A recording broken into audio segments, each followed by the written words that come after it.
가지고 화해 그리고 재단 싸움이라는 제목으로 말씀을 함께 증거하도록 하겠습니다. 자, 이제 창세기 33장입니다. 야곱의 도망으로 시작하여 이제 그의 귀환으로 마무리되고 있는 이 내러티브는 야곱, 에서 이 갈등의 내러티브의 결론이라고 말씀드릴 수가 있습니다. 누구하고 누구 갈등이에요? 야곱과 에서의 갈등의 내러티브의 결론입니다. 우리는 성경을 통해서 알고 있습니다. 이 사람이 장차 한 족장이 될 거라는 것. 이 족장은 이제 여러 시간 동안의 방랑의 종지부를 찍습니다. 오늘 말씀을 듣는 우리 모든 성도들 가운데 영적인 그런 방랑이 오늘 종지부 찍는 시간 되시길 바랍니다. 그는 그 땅에 돌아와 자기 형과 화해했을 뿐 아니라 또한 자기 집을 세우고 베델에 하나님께 단을 쌓는다라는 오늘 전체 33장의 요약의 내러티브입니다. 에서는 한 형제가 다른 형제를 오랫동안 떨어져 있다가 만날 때처럼 굉장히 반가워서 마치 그런 것처럼 야곱을 맞이해 줍니다. 여러분 잘 들으셔요. 오늘 사실은 야곱이 주인공이 될 수도 있는데 그렇지 않습니다. 야곱은 7번에 걸쳐 절을 하고요, 공손한 호칭을 사용하고 화해의 선물도 보내줍니다. 전달합니다. 이런 오늘 전체의 내러티브 안에 나타나는 이야기들입니다. 첫 번째로 같이 읽읍시다. 하나님께서는 자기 백성이 연약한 믿음이라도 화해를 가져오게 하신다. 아멘. 우리에게 화해가 꼭 필요하다면 하나님께서는 우리가 화해할 마음과 어떤 용기가 없다 할지라도 하나님이 그 화해를 불러일으키게 하시는 화해의 하나님이십니다. 영원 전부터 하나님은 화해시키시는 하나님이십니다. 여러분, 그 계획이 하나님의 마음 가운데 계신 줄로 믿습니다. 야곱은 참으로 오늘 지금까지 이 야곱의 인생을 보면 만화 주인공 같은 그런 인물입니다. 만화 주인공. 만화가 여러분 지루해요? 재밌어요? 재밌어요. 단순하면서도 재밌고 잘 기억이 됩니다. 왜 만화 주인공 같습니까? 그는 평생 자신의 꾀에 넘어지고 말았지만 그런데도 자기가 원하는 것들을 이루어가고 있습니다. 근데 가만히 보니까 그 뒤에 누군가가 그 꿈을 또 이루어지게 하시고 또 잘못된 그런 모습들을 바꿔주시는 분이 계시다는 것이죠. 굉장히 만화 같아요. 1절과 7절 말씀을 보면 야곱이 어떻게 에서를 만났는가라는 그런 내용들이 소개되고 있습니다. 창세기 33장 1절에서 2절 말씀을 같이 읽을까요? 야곱이 고개 들어보니 에서가 장정 400명을 거느리고 오고 있었다. 야곱은 아이들을 레아와 라헬과 두 여종에게 나누어 맡기고 두 여종과 그들에게서 난 아이들을 앞에 세우고 레아와 그에게서 난 아이들은 그의 뒤에 세우고 네, 지금까지 여러분들은 말씀을 듣고 계시기 때문에 오늘 이 본문 안에서도 이 야곱이 어떤 생각을 가지고 있는가를 어느 정도 우리가 추측되고 있어요. 그렇죠? 이걸 어떻게 구조적으로 이렇게 말씀을 보면 이런 부분들이죠, 여러분.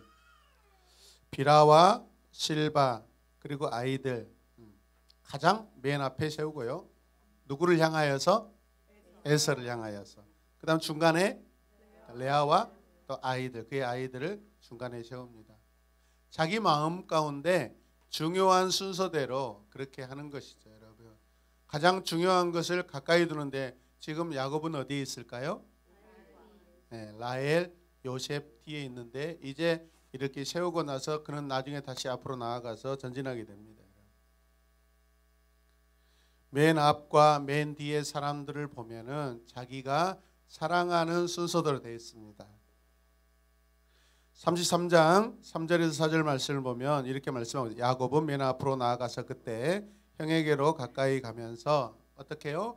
7번 땅에 엎드려 절을 하고 그 다음에 그럴 때 에서가 달려와서 야곱을 끌어안죠.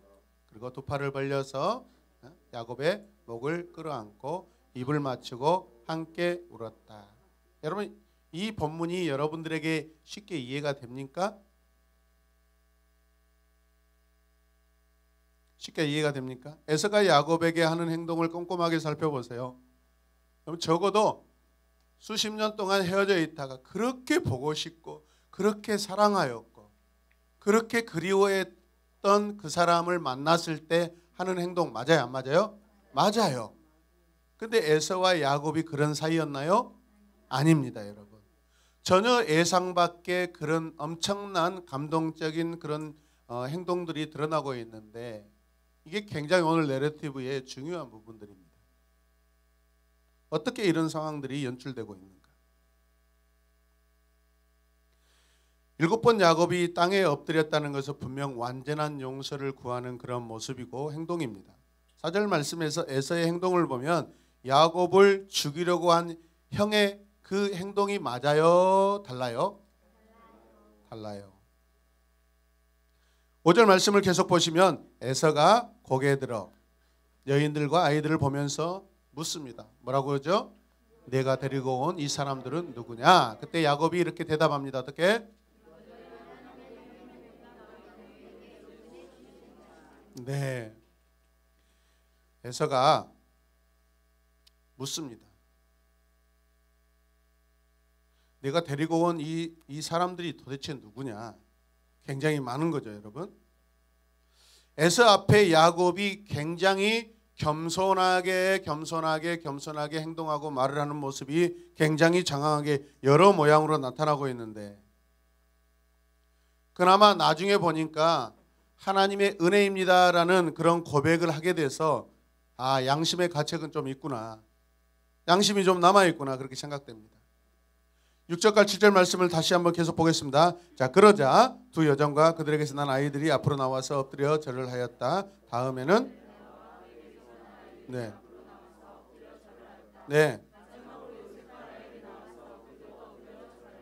네, 반복되는 행동들이 뭡니까 지금? 절한 거죠, 여러분. 계속해서 절하고 있습니다. 절을 시키고 있습니다. 자기뿐만 아니라 온 가족들을 다 순서대로 나와서 절을 하게 만들고 있습니다. 행진의 순서대로 인사를 지금 시키고 있습니다.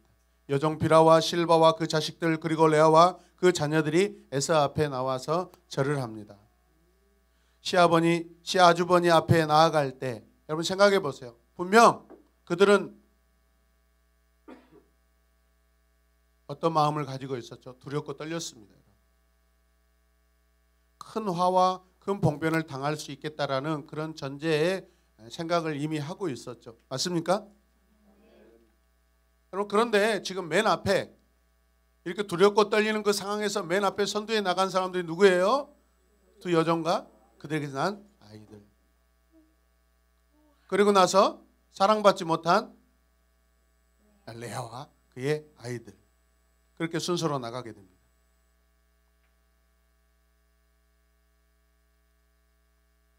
얼마나 떨렸을까요? 얼마나 가슴이 졸였을까요? 여차하면 큰 화를 당할 수 있잖아요. 너희 아버지가 큰아버지 만날 때 우리를 맨 앞줄에 세웠는지 기억나니? 그리고 절하라고 나갈 때 우리가 제일 먼저 나간 거 기억하니? 엄마는 그때 죽은 줄 알았어. 지금 생각해봐도 무서워 죽겠다. 야곱이 가족 가운데 누구를 사모품으로 여기고 있었는지를 보여줌으로써 여러분 나중에 이런 사건들은요 이 가족에게 그 나머지 이 가족에게 굉장히 큰 아픔을 주는 그런 일들입니다. 이 일로 말미암아 결국 이 가족들은 하나 되지 못하고 굉장히 서로 갈등하고 서로 미워하는 그런 상황 가운데 있습니다. 이해되시면 아멘. 단지 야곱이 요셉을 사랑해서 생기는 편애의 문제가 아니라 이미 이런 상황 가운데 이런 상황들이 굉장히 빈번하게 발생되고 있고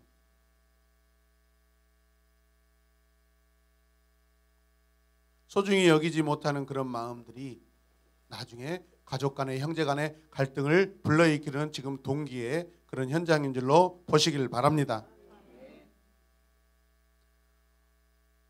엄마, 라헬 작은 엄마와 요셉이 맨 뒤에 있었던 거 저 기억나요? 너무하지 않아요? 우리도 자식이잖아요. 우리도 가족이잖아요. 이러한 구분은 아마도 나중에 나타나게 될 요셉에 대한 시기심과 질투를 싹트게 만드는 그러한 동기적인 사건입니다. 오늘 이런 상황 가운데 저와 여러분들이 우리의 마음을 좀 살폈으면 좋겠습니다. 요즘에 저는 두 딸들을 굉장히 이뻐하고 있습니다. 그런데도 그 안에서 시기도 일어나고 질투도 일어나고 비교도 일어나고 평가도 다르긴 하더라고요. 그래도 예뻐요. 둘 다 예뻐요. 자, 다시 오늘 화해하는 장면으로 돌아가 보겠습니다. 여러분, 지금 야곱이 어떤 모습일까요? 야곱은 분명 이런 순서대로 세우고 나서 가장 먼저 맨 앞에 나아가서 형에게 먼저 절합니다. 절하러 나갈 때 그의 모습을 보세요. 어땠을까요? 야곱은 쩔뚝거리며 왜 쩔뚝거리죠? 지난밤에 한 방 맞았잖아요. 예. 형에게 나아갑니다. 그리고 다친 그 엉덩이 뼈 때문에 바닥에 엎드릴 때 신음을 하면서 아마 엎드렸을 거예요. 어떻게 연출이 돼도 이렇게 참 잘 되고 있는지 모르겠어요. 내 동생 야곱 뭐냐? 몸이 불편한데 그만 일어나라. 그만해. 그만 절해도 돼. 아니요 형님. 아니요 형님. 그리고 끝까지 이 고집쟁이가 7번 절을 합니다. 에서는 도저히 가만히 있을 수가 없어요. 반갑게 달려와 야곱을 맞이하여 그를 껴안고 입을 맞추며 눈물을 흘립니다. 여러분, 이런 상황들은 전혀 예측할 수 없었던 상황이에요. 상상도 안 했던 상황이에요. 야곱 자신도 상상하지 못했던 상황이에요. 도대체 왜 어떻게 해서 이런 일이 일어나는가? 단지 절뚝거리는 그 야곱의 그 모습이 불쌍해서 과연 이런 야곱에서의 마음이 변화됐을까요? 오늘 이 상황을 생각해 보시면 누가복음에 보면 돌아온 탕자, 그 둘째 아들을 맞이하여서 안아주시는 아버지 기억나셔요? 네. 그 아버지의 모습과 오늘 이 현장의 내러티브 현장의 에서의 모습이 똑같습니다. 여러분, 이 방법, 이 화해시키는 방법은 누구의 방법이죠? 하나님의 방법이요. 그럼 오늘 창세기 33장 오늘 이 본문의 말씀 안에서 화해가 되고 있는 이 행동의 모든 방법들이 누구의 방법이에요? 하나님의 방법이에요. 하나님께서 하신 용서의 방법, 그게 여기에 적용되고 있어요. 그럼 누가 이 화해를 하고 계셔요? 하나님께서 하고 계세요. 믿으시면 아멘. 이해되셔요? 이제 어떻게 갑자기 하룻밤 사이에 에서의 마음이 20년의 응어리가 20년의 그 불타는 그 죽여버리고 싶은 그런 마음이 어떻게 갑자기 바뀌었을까요? 하나님께서 하신 용서의 방법이신 줄로 믿으시길 바랍니다. 하나님이 하시면 이렇게 놀랍게 변화된 줄로 믿으시길 바랍니다. 하나님께서 에서에게 용서의 마음과 방법을 주셨습니다. 따뜻한 환영은 에서가 자기 동생을 용서했고 야곱에 대해 아무런 양심도 앙심도 품지 않고 있음을 분명히 보여주는 그러한 모습입니다. 할렐루야. 야곱에 대해 그 어떤 여러분 나쁜 감정이 없어요. 그 이유는 에서에게 모든 것은 이미 다 지나간 과거 일이 되어버렸습니다. 사실 에서는 이 현장에 나오기 전에 그의 마음이 여러 가지로 이미 다 사그라들이는 그런 상황이었습니다. 어떻게 그렇게 됐을까요? 분명 에서는 동생 야곱에게 장자의 축복을 빼앗겼습니다. 그래 안 그래요? 그렇다면 그가 아무것도 가지지 않고 개털이 되어야 되는데 하나님은 에서에게도 동일하게 여러분 번성의 축복을 허락하여 주셨어요. 그리고 그것을 누리고 있어요. 할렐루야. 그러니까 물질에 약하고 눈에 보이는 거 약한 에서는 자기도 만만치 않게 가지고 있거든요. 재산이 있거든요. 자식들이 있거든요. 아멘. 그걸 생각한 거예요. 야곱과 비교해서 내가 눈에 보이는 것으로 여러분 부족함이 없어요. 할렐루야. 근데 자기 앞에 다가온 동생의 모습은 더 연약해요, 여러분. 하나님은 이러한 모습으로 이러한 방법으로 에서에게 약속대로 말씀대로 허락해 주심으로 말미암아서 에서의 마음에 이런 분냄이 많이 사그라들고 있다는 것을 기억하시길 바랍니다. 용서가 되고 있어요. 할렐루야. 동생에 대한 태도가 바뀌고 있어요. 눈에 보이는 재산으로 용서가 되는 거예요. 눈에 보이는 재산으로 용서가 되는 거예요. 오늘 용서를 이루시는 분은 여호와 하나님이십니다. 두 번째 내러티브 그림을 볼까요? 야곱이 에서에게 어떻게 은혜의 표시로서 선물을 받도록 노력했는지 한번 보도록 하겠습니다. 2번이 지나갔어요 벌써? 자, 8절 말씀 같이 읽읍시다. 8절 시작. 에서가 물었다. 내가 오는 길에 만난 가축대는 모두 웬 것이냐? 야곱이 대답하였다. 참 말 잘하죠. 그냥 온 게 아니라 누구를 생각해서? 그리고 형님 제가 아무것도 안 가지고 어떻게 제가 형님 앞에 설 수 있겠습니까? 제가 낯짝이 있죠. 형님이 제게 지금까지 20년 동안 살려주고 저를 죽이지 않는 걸 하는 형님이 내게 베푸르신 은혜입니다. 그 은혜를 갖고자 제가 이렇게 가지고 온 것입니다라고 그런 마음으로 지금 고백하고 있습니다. 야곱아, 뭔 소와 양과 염소가 이렇게 많냐? 야곱이 그때 뭐라고 그래요? 형님께 은혜를 잊고 싶어서 가지고 온 것입니다. 같이 읽어요. 시작. 진심이에요? 거짓말이에요? 거짓말이죠. 거짓말. 사실은 피눈물 나게 일해서 얻은 것인 줄 우리는 알고 있잖아요. 그렇죠? 그래도 우리 야곱 참 말 잘하죠.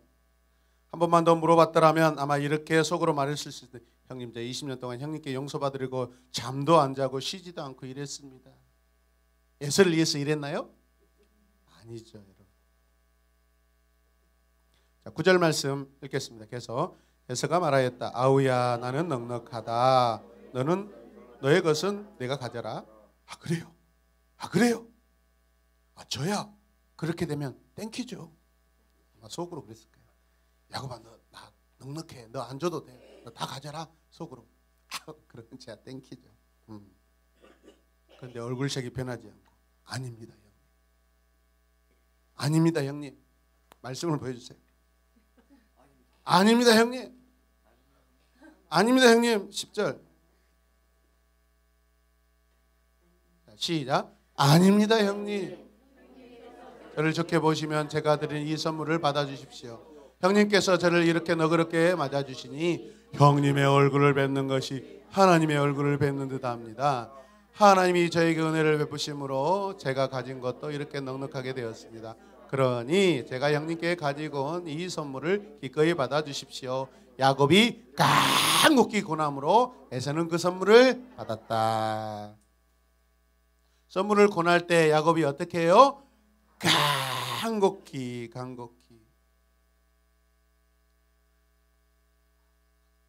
나는 넉넉하다. 너 다 가져라. 필요 없다. 아니에요, 형님. 아닙니다, 형님.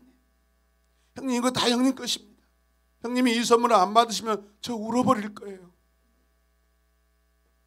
오늘 여기서 간곡히 권하다 할 때 간곡히는요, 바차르라는 동사인데 밀다, 강요하다입니다. 여러분, 난처한 상황에서 화해가 되는 상황에서 여러분 어떤 선물을 반드시 가져가야 됩니다. 그렇죠? 화해하라고 온 사람이 여러분 선물 가지고 옵니까? 그냥 빈손으로 갑니까? 빈손으로 가면 그거 끝납니다. 화해 안 되는 거예요. 그래서 아유, 형님 잘못했어요. 미안해요. 됐네, 이 사람아. 됐어. 그냥 가져가. 뭘 이걸 가져온가? 그러면서 땡기죠. 왜 땡깁니까? 자꾸 어때요? 밀죠. 됐단 말이요. 가지시오. 아이, 진짜. 맞습니까? 아, 맞아요? 싫다고 해도 막 밀어 넣는 거예요. 뭘? 선물을. 야곱은 선물을 내 축복이라고도 부릅니다. 이거 다 하나님께서 내게 주신 축복. 내 축복을 드리는 거예요. 전부를 드렸다고 그렇게 고백하는 것이죠. 이 한마디는 축복을 둘러싼 옛날의 사건을 떠올리게 합니다. 형님, 내 축복이에요. 하나님 내게 주신 축복이에요. 과거에 20년 전에 야곱은 하나님의 축복, 에서가 받아야 될 하나님의 축복을 다 가로챘습니다. 그런데 그 중요한 축복을 지금 누구에게 다시 더 돌려줘요? 형에게 좀 더 돌려주는 거예요. 그 형의 마음이 어떻게 돼요? 이해가 돼요? 안 돼요? 녹아내리겠죠. 사랑하는 성도 여러분, 집에서 부모님과 갈등 관계 있을 때 제 빈손으로 가서 아빠 미안해요 하지 말고 선물을 갖다가 드리면서 죄송해요 아빠, 다시는 안 그렇게 하면서 적어도 금 한 돈을 가지고 가서 아빠 받으란 말이야. 내 아빠 워낙 또 사투리도 심하니까 뭔다고 이런 가져왔냐 그러면 가지란 말이에요 아빠, 내가 아니란 말이에요. 밀어 넣어야 돼. 막 엉덩이 밑으로 넣어가지고 아이 새끼야 똥구녕 찔린다 하면서 난 넣어라. 그럴 때 이놈이 진짜 용서받을 마음이 됐구나라고 이해가 되는 거예요. 아멘이죠. 그 집 자손들도 부모님에게 용서를 구할 때 반드시 선물을 가지고 와서 하셔요. 알로는 안 돼요, 여러분. 이번에 그만둬.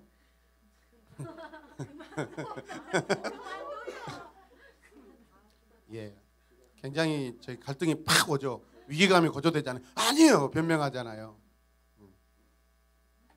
여러분 이해되십니까 지금? 이거 내 축복입니다. 다시 축복 형님께 보내드립니다. 에서의 마음속에 선물을 받기 전에 많은 여러분 마음에 그 변화가 와 있습니다. 그거 받고 변화되는 건 아니고요. 다 이 모든 것들이 다 어우러져 있습니다. 할렐루야. 에서에게 화해의 증거로 파짜를 했다는 것이 오늘 화해의 증거라는 것이죠. 여러분 보세요. 생각을 해보세요. 오늘 에서가 야곱이 계속해서 간곡하게 막 밀어넣잖아요. 계속해서 몇 번씩 밀어넣잖아요. 진짜로 용서할 마음이었다면 한 번에 밀어넣었을 때 됐어 이 사람아, 필요 없어, 가져가, 우리 집에서 가, 필요 없어, 그렇게 될 건데 계속 밀어넣었을 때 여러분 에서의 마음속에 여분의 마음이 있었어요? 없었어요? 있었어요. 그래서 그런 상황들이 연출되는 거예요. 싫다면 이런 상황들이 길어지지 않아요. 진짜 용서의 마음이 없으면 한 번에 끝나버리죠. 이해되십니까?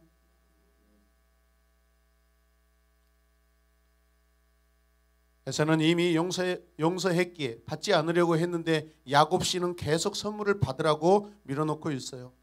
이해되시면 아멘 하실래요? 야곱은 에서의 얼굴을 보는 것이 하나님의 얼굴을 보는 것 같다고 그렇게 고백합니다. 최고의 고백이죠. 야곱이 어젯밤 중에 일어난 시름 가운데 하나님을 직접 만났어요. 그때 목숨을 잃어버리지 않고 여러분 목숨을 부지했어요. 그 상황이 오늘 여기에서 똑같이 형님 앞에서 내가 형님, 하나님 같은 형님을 배웠고 내가 지금 살아있습니다라는 그 데자뷰 현상이 지금 일어나고 있는 거예요. 이해되시면 아멘. 그때 에서의 마음이 부드러워집니다. 계속해서 부드러워집니다. 만남 직전에 있었던 그 하나님의 은혜로운 손길도 있었고 하나님이 만져주시는 그 마음이 있었습니다. 손길이 있었습니다.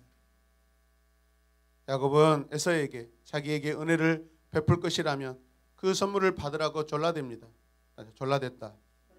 예. 가족과 재산은 하나님께서 주신 것입니다. 하나님께서 베풀어 주신 은혜이죠. 하지만 야곱은 에서의 용서를 받고 싶어 합니다. 에서에게 은혜를 구합니다. 야곱은 에서의 은혜를 얻기 위해 하나님의 은혜로운 선물을 아낌없이 내놓았다라는 그런 고백을 하고 있는 거예요. 어찌하든지 모든 것이 하나님의 은혜입니다. 할렐루야. 초대교회 성도들이 하나님 앞에 은혜로 목숨을 유지하였을 때 은혜를 받은 그 목숨을 은혜의 현장에다 자기 목숨을 내어줍니다. 그 은혜로 받은 그 목숨은 또 다른 사람이 다시 또 다른 형제에게 목숨을 내놓습니다. 똑같은 상황인 줄로 믿습니다. 우리 아버지 이삭이 믿는 하나님께서 형님과 못난 동생에게 이 못난 동생에게 은혜를 베풀어 주셨습니다라고 고백하고 있는 거예요. 두 번째, 같이 읽겠습니다. 성도들은 자신의 소명을 따르고 위험을 피하기 위해 지혜로운 선택을 내려야 할 때 거짓을 사용해서는 안 된다. 뭘 사용하면 안 된다고요? 거짓을 사용하면 안 된다. 그러면 오늘 이 본문 안에 내러티브 안에 약간의 거짓말들이 있다 없다? 있다라는 것이죠. 두 번째 내러티브는 형제들 사이에 평화로운 이별을 다루고 있습니다. 평화로운 이별을 다루고 있습니다. 12절 말씀 같이 읽겠습니다. 에서가 말하였다. 자, 이제 갈 길을 서두르자. 내가 앞장을 서마 내 집으로 가자라는 것이 아마 생략되어 있는 것 같아요. 우리 집으로 가자. 내 동생 이제 우리 집으로 가자. 분명히 그렇지 않겠어요, 여러분? 아멘. 화해가 되고 나서 일어나는 당연한 대화라고 생각합니다. 여러분, 화해했으니까 집으로 가서 이제 같이 먹고 마셔야 되죠. 이해되십니까? 그래서 에서는 동생을 데리고 가려고 하는 것이죠. 동생을 용서한 에서는 당연히 동생을 자기 집으로 데려가서 쉬게 하든지 집을 마련해 주고자 했을 것입니다. 일상적인 그런 상황들이죠. 그런데 13절과 14절 말씀을 함께 보십시다. 야곱이 그에게 말하였다. 형님께서도 아시다시피 아이들이 아직 어립니다. 또 저는 새끼딸린 양떼와 소떼를 돌봐야 합니다. 하루만이라도 지나치게 빨리 몰고 가면 다 죽습니다. 형님께서는 이 아우보다 그렇게 하시면 저는 앞에 가는 이 가축대와 아이들을 이끌고 그들의 걸음에 맞춰 천천히 세일로 가서 형님께 나아가겠습니다. 실상은 따라가지 않겠다라는 그런 의도가 여러분 있는 것이죠. 그렇다면 분명히 이 말씀, 이 대화, 이 고백은 진심일까요? 거짓일까요? 거짓말입니다. 그런데 여러분 잘 보셔요. 선한 거짓말도 있고 악한 거짓말도 있습니다. 여리고성의 기생 라합이 이스라엘의 정탐꾼들을 숨겨줬습니다. 그때 자기 동족에게 그런 사람 찾아온 거 없다라고 분명히 거짓말했습니다. 거짓말이죠. 그래 안 그래요? 그러나 그 상황이, 그 말의 목적과 방향이 누구를 위함이냐 이 말이죠. 하나님의 영광이 되냐? 아니냐? 그게 여러분 이 거짓말이냐? 말은 거짓말같이 보이지만 사실은 하나님의 사람들을 보호하고 하나님의 은혜를 여러분 구하는 그런 장면들입니다. 믿으시면 아멘. 거짓말도 잘해야 돼요. 지혜롭게 잘해야 돼요. 오늘 여러분들이 가정에 돌아가시면 이웃들에게 선한 거짓말 하시길 바랍니다. 선한 거짓말. 아이들 잘 크고 있어요? 공부 열심히 하고 있어요? 뭐 힘든 거 없어요 아이들? 아유, 우리 아이들 요즘에 진짜 스마트폰 중독돼가지고 맨 게임한다. 아 그래요? 우리 아이도 그랬어요. 우리 소영이도 우리 지영이도 게임 중독 걸렸다가 세상에 교회 가가지고 다 끊고요. 새 사람 됐어요. 아 저도 애들 잠재워놓고 침대에서 게임했잖아요. 근데 제가 하나님 만나고 다 끊었어요. 선한 거짓말 하시라고.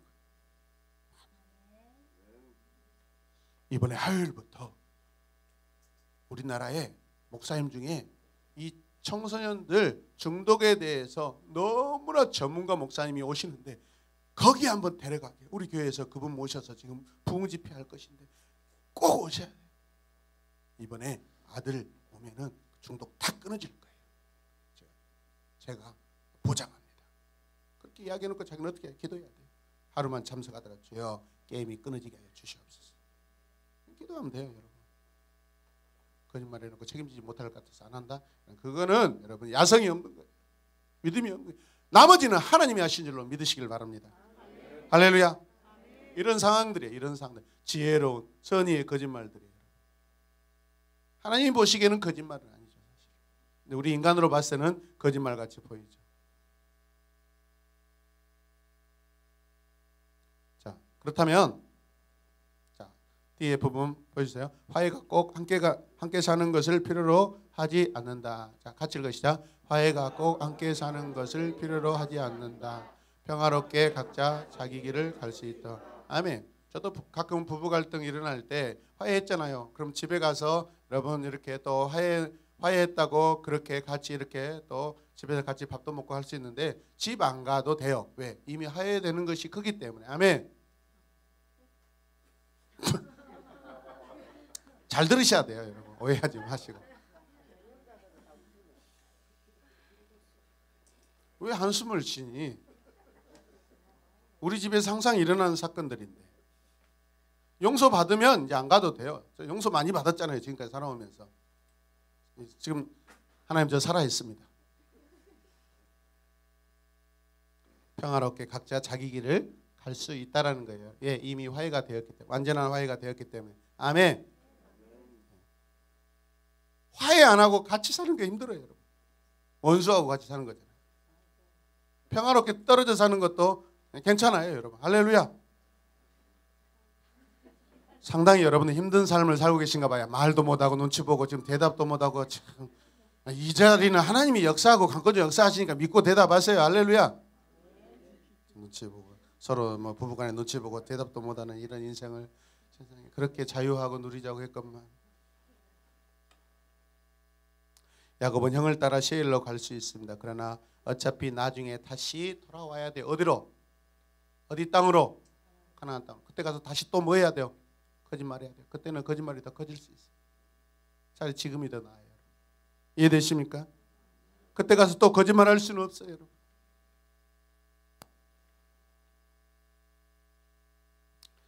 지금 이 거짓말은 악한 감정이 없는 다소 농담 반 진담 반 섞인 그런 거짓말이고 충분히 서로 설득될 수 있는 그런 대화예요. 그래서 야곱은 지혜롭게 세일로 가지 않습니다. 그리고 성에 살던 기생 나앗과 같이 이스라엘 정탐꾼을 숨길 때 자기 백성에게 거짓말했던 그런 상황, 우리에게 충분히 이해가 되는 그런 상황입니다. 자, 15절 말씀 읽겠습니다. 시작. 에서가 말하였다. 그렇다면 내가 나의 부하 며칠을 너와 같이 가게 하겠다. 야곱이 말렸다. 그러실 것까지는 없습니다. 형님께서 저를 너그럽게 맞아주신 것만으로도 만족합니다. 굉장히 두 사람의 대화가 부드러워졌어요. 넉넉해졌어요. 아멘.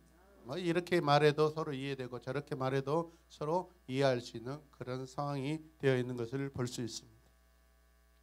에서가 아량을 한 번 더 베풉니다. 야곱이 한 번 더 부드럽게 거절합니다.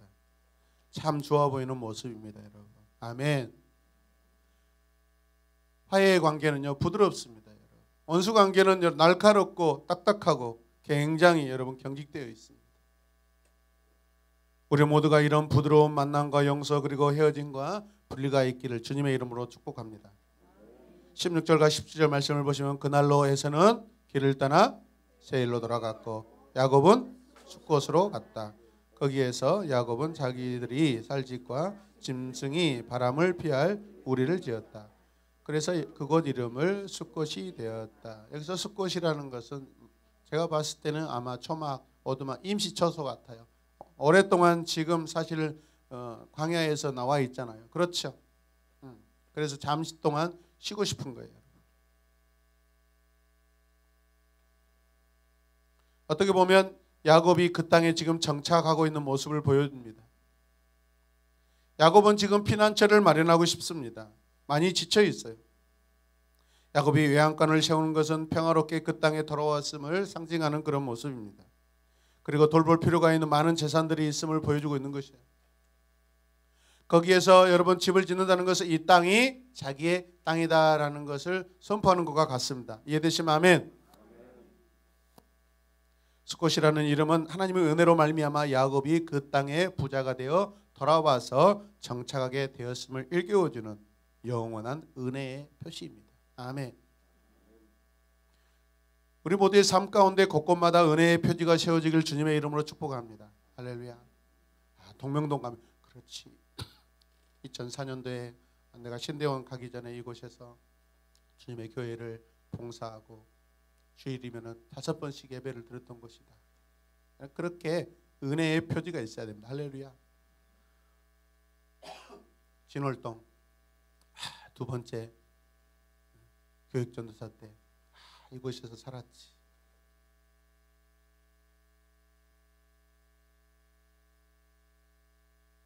분당, 서울 홍제동,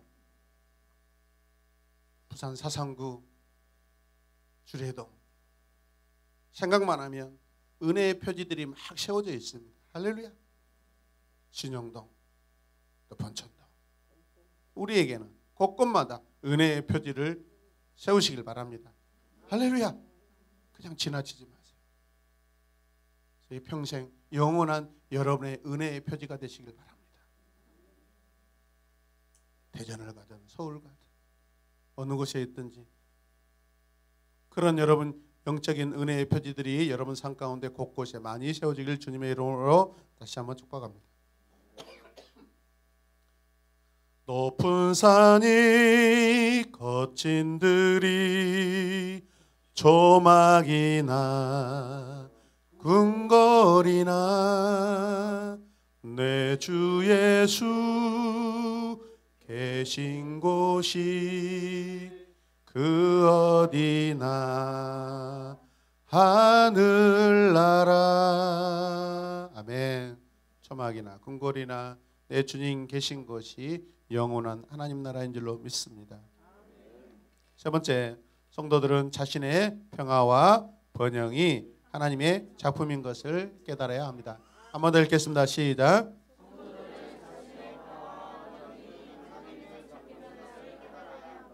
네. 요즘에 제가 좀 설교를 부드럽게 했더니 여러분들 굉장히 부드럽게 읽어주시네요. 감사합니다. 야곱이 어떤 죄책감으로 두려워했든 그리고 그것을 무마하기 위해 어떤 보상을 하려고 했든 그는 결국 하나님께서 신실하게 자신의 형과 화해시켜 주셨고 자기를 다시 그 땅으로 돌아오게 하셨다는 것을 진정으로 깨닫고 있습니다. 그는 그래서 하나님께 이제 뭐 합니까? 제단을 쌓습니다. 자, 18절에서 20절 말씀을 같이 읽겠습니다. 시작.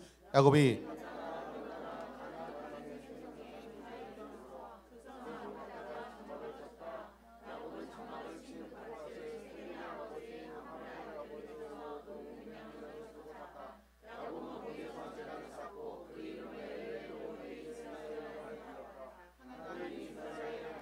아멘. 이 땅을 산 이 모습들은 과거에 할아버지 누구죠? 아브라함이 했던 그런 모습과 거의 흡사합니다. 하나님이 내게 주신 땅을 확정짓고 있는 거예요. 할렐루야. 오늘 이 본문은 이제 마지막 간략한 여행일지와 같습니다. 야곱이 어떻게 평화롭게 세겜으로 이동했고 하몰의 아들로부터 어떻게 땅을 샀으며 또 어떻게 제단을 쌓았는지를 들려주고 있습니다. 야곱의 삶 가운데 성령 충만의 모습입니다.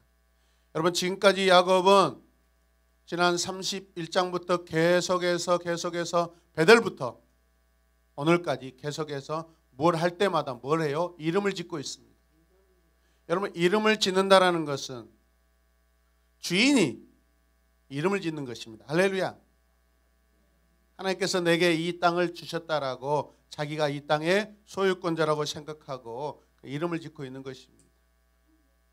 하나님의 은혜를 여러분 거기에 가입시켜서 은혜를 짓는 것입니다. 분명히 이것은 성령 충만의 모습입니다. 할렐루야. 하나님이 하셨습니다. 여러분, 그것도 못한 성도들도 많아요. 하나님이 하셨는데도 하나님이 하셨다고 고백도 못한 그런 못난 성도들도 많아요. 오메 하나님이 하셨어요. 오메 하나님이 하셨어요. 하나님의 은혜예요. 하나님의 은혜. 하나님의 은혜. 하나님 두 번 반복하고 있습니다. 하나님 이스라엘의 하나님. 무엇을 하든지 하나님의 은혜입니다. 하나님의 은혜입니다. 야곱은 하나님과의 관계에서 받은 은혜를 기억하는 방법은 무엇이냐면 독특하게 이름을 짓습니다. 우리 역시도 우리의 삶의 순간마다 장소마다 함께 하셨던 그때 하나님께 받은 은혜를 기억하며 여러분 새기시길 바랍니다. 내 마음속에 새기시길 바랍니다. 공간에다 새기시길 바랍니다. 할렐루야.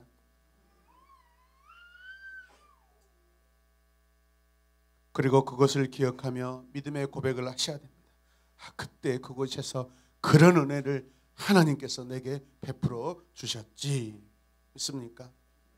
구체적인 이름 짓기는 아니지만 같은 의미죠. 우리가 이 본문에서 받을 영적 교훈은 때마다 장소마다 순간마다 하나님께 감사의 고백이 늘 있기를 주님의 이름으로 축복합니다. 여러분, 입으로 고백하십시다. 마음으로 느낍시다. 생각으로 기억합시다. 여러분, 잊지 맙시다. 야곱은 그것을 엘엘로헤 이스라엘이라고 지금 이름 짓고 있습니다. 약속들이 이루어졌다라는 신앙 고백입니다. 이스라엘의 하나님께서는 엘이시다. 이스라엘의 하나님께서는 하나님이시다. 하나님 누구입니까? 전능하신 하나님. 할렐루야. 영원하신 하나님. 할렐루야. 구원의 하나님, 모든 것의 하나님, 자기 백성을 사랑하신 하나님, 모든 소유를, 자기의 모든 소유를 자기 백성 이스라엘에게 주신 하나님이십니다. 고백하겠습니다. 시작.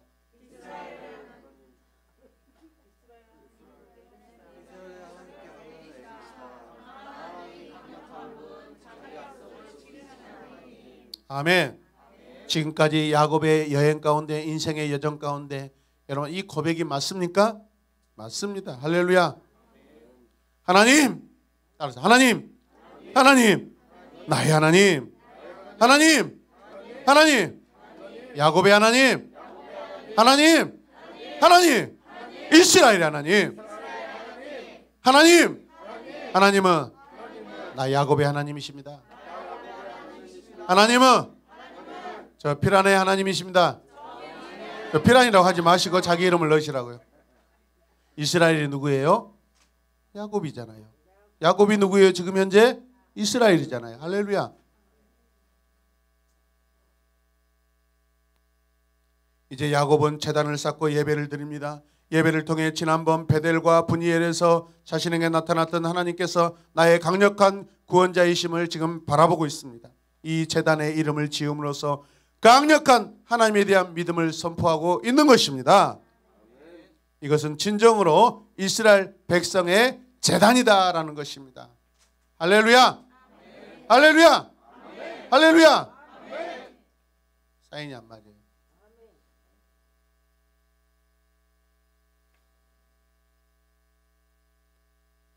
아브라함이 동굴을 샀었을 때처럼 야곱도 그 땅을 샀고 그것을 자기 것으로 만들고 있습니다. 이제 이것은 하나님이 내게 주신, 우리에게 주신 땅이라는 것입니다. 분명합니다. 맞습니다, 여러분. 그래서 화해는 하나님의 솜씨다라는 것입니다. 할렐루야. 빨리빨리 넘겨주세요. 제가 넘길까요? 같이 고백합니다. 화해는 하나님의 솜씨다. 은혜의 역사는 야곱과 에서 두 사람 모두에게 변화를 불러일으켜 주셨습니다. 하나님께서는 야곱에게 겸손과 너그러움의 마음을 심어주셨습니다. 하나님이 야곱이 에서에게 자신의 잘못을 인정하고 용서받게 하셨습니다. 야곱은 야복에서 싸움 가운데 하나님과 화해가 됐죠. 그리고 이제 에서와 화해하게 되었습니다. 에서 안에 일어난 변화는 무엇입니까? 그 매서운 복수의 칼을 가는 것에서 벗어나 자기 형제 야곱을 안아준 것입니다. 야곱과 에서의 갈등은 긴 20년이었습니다. 이제 브니엘에서 하나님의 구원하심을 통해 해결받았고 야곱은 이제 라반의 집에서 20년 동안 살면서 제단 한번 제대로 쌓지 못하고 예배 한번 제대로 자유롭게 드리지 못했는데 이제 이곳에서 그는 하나님께 제단을 쌓고 예배를 드리고 있습니다. 할렐루야. 20년 동안 라반의 집에 있을 때 단 한 번도 제단을 쌓았다라는 그런 내용이 나오지 않습니다. 예배를 제대로 못 드리는 거예요.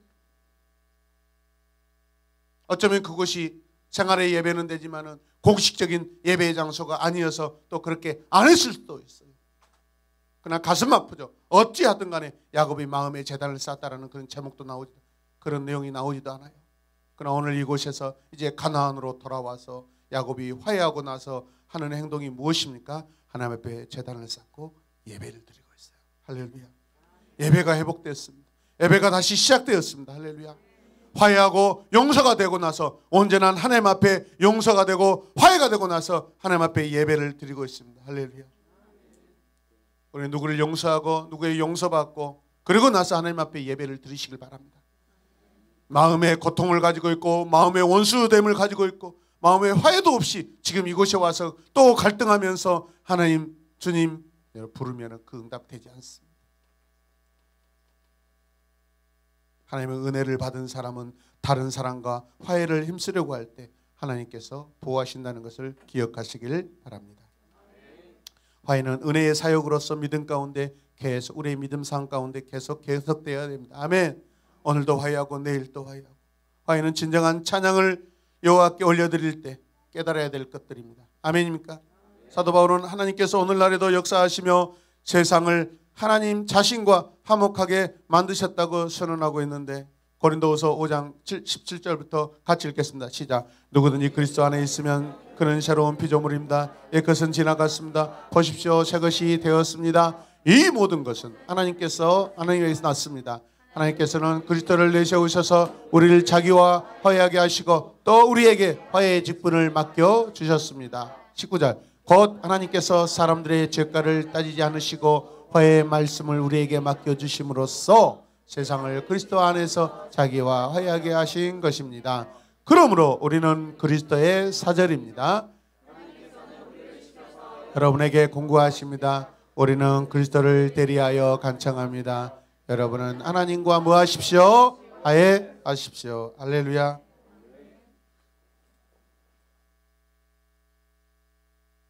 죄사함을 받은 자, 구원함을 받은 자는 반드시 우리 삶 속에서 계속된 화해가 있어야 됩니다. 아멘.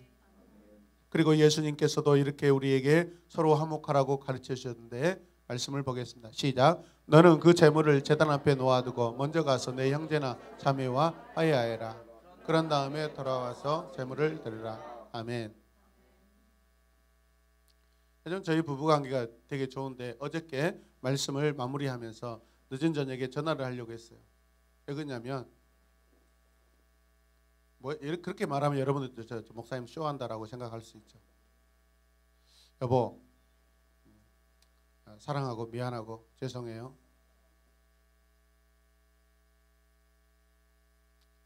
설교를 하기 전에, 물론 관계는 좋은데 또 그렇게라도 일부러라도 또 한 번 더 하고 싶었어요. 할렐루야.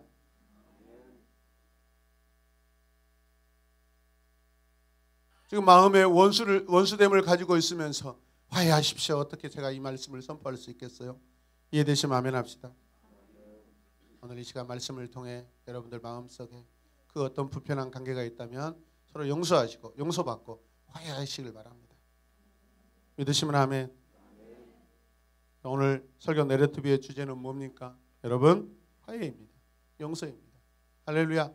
같이 고백합시다. 시작. 오늘 내러티브의 주제는 뭘까요? 화해입니다. 용서입니다. 아멘. 진정한 화해와 용서가 되었을 때 하나님 제단을 쌓을 수 있고 그 예배를 하나님이 받으십니다. 어젯밤 이 집사님께서 병원에 다녀오시다가 예배당에 들러 기도하러 오셨더라고요. 어두운 예배당 앞에서 평소와 다르게 의자에 앉지 아니하시고 앞쪽에 무릎 꿇고 기도하시는 모습을 제가 보았습니다. 제가 또 성도들 기도하는 모습 잘 훔쳐보잖아요. 기도 마치고 집에 가시려고 하시는데 식사하고 가시라고. 집에서 식사하겠다는데 교회에 식사하고 가시라고. 된장국에다 이렇게 식사하시고 그러면서 이런저런 이야기를 나누었어요. 병원에 누워 계시는 부인 성도님이 늘 마음에 걸려서 요즘에 교회 되고 예수님 믿으라고, 예수님 믿고 우리 다시 만나자고, 영원한 곳에서. 할렐루야. 그리고 내가 그동안 살아오면서 내가 많이 잘못했다고, 인생이 이렇게 허무하게 이렇게 생사를 넘나드는 그런 상황 가운데 있는 이 모습을 보면서 아, 인생이 너무나 찰나와 같구나, 순간이구나. 굳이 이렇게 그렇게 소리 지르고 힘들게 하였는가라고 자신을 돌보셨다고 그래요. 제 마음에 너무나 감동이 왔습니다. 80 가까운 인생을 사시면서 세상 사람들이 가족에게 그렇게 하기 쉽지 않습니다. 그 안에 하나님께서 계셔서 그런 마음을 주시고 그렇게 하시는 그런 결단과 그 모습이 너무나 훌륭하시고 너무나 본이 되십니다. 그러면서 목사님 이제 저 날마다 저녁에 꼭 병원 갔다 와서 여기서 기도하고 잠시라도 기도하고 할 겁니다. 사실 그걸 제가 원했거든요. 말씀 양육 받은 이후로 집사님 훌륭하시지만은 뭔가 안 되는 부분들이 있었는데 바로 그런 것들이었는데 오늘 이 정말 생사를 넘나드는 그런 상황 가운데 이제 정말로 하나님이 원하시는 딱 그 본질을 붙잡고 행하시는 그 믿음의 모습에 너무나 제가 감동이었어요. 아픔과 상처를 주며 살아온 시간들을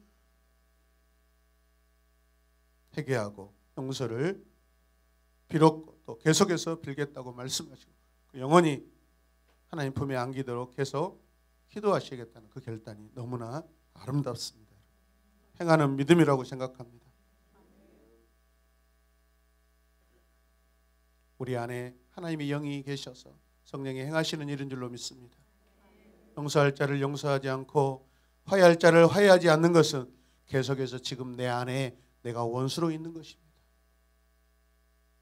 주님 말씀하셨잖아요. 방금 전에 원수된 자로 원수의 마음을 가지고 아무리 말씀을 듣고 아멘해도 그 예배는 가짜 예배고 드려지는 아니 하나님 받으시지 않은 예배입니다. 여러분 오늘 이 시간 지금 이 시간 내 마음속에 회개하시고 용서를 받으시고 용서하시길 바랍니다.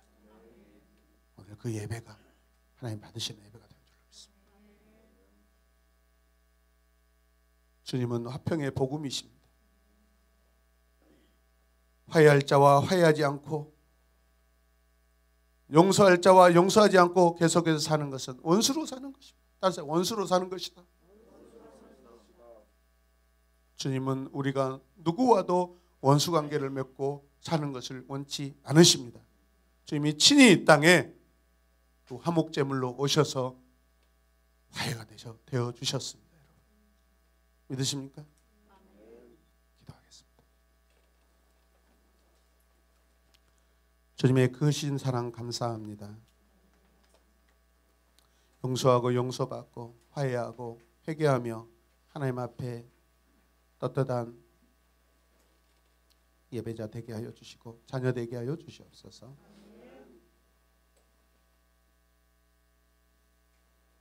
오늘 이 말씀이 내 삶 속에서 역사하길 원합니다. 우리 하나님의 자녀입니다.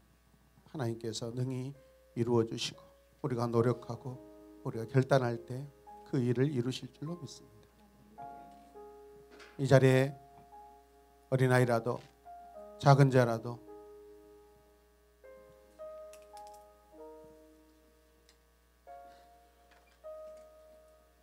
원수로 살지 않고 화목한 자로 살게 하여 주시옵소서. 그렇게 하길 원하오며 예수님의 이름으로 기도드립니다. 아멘.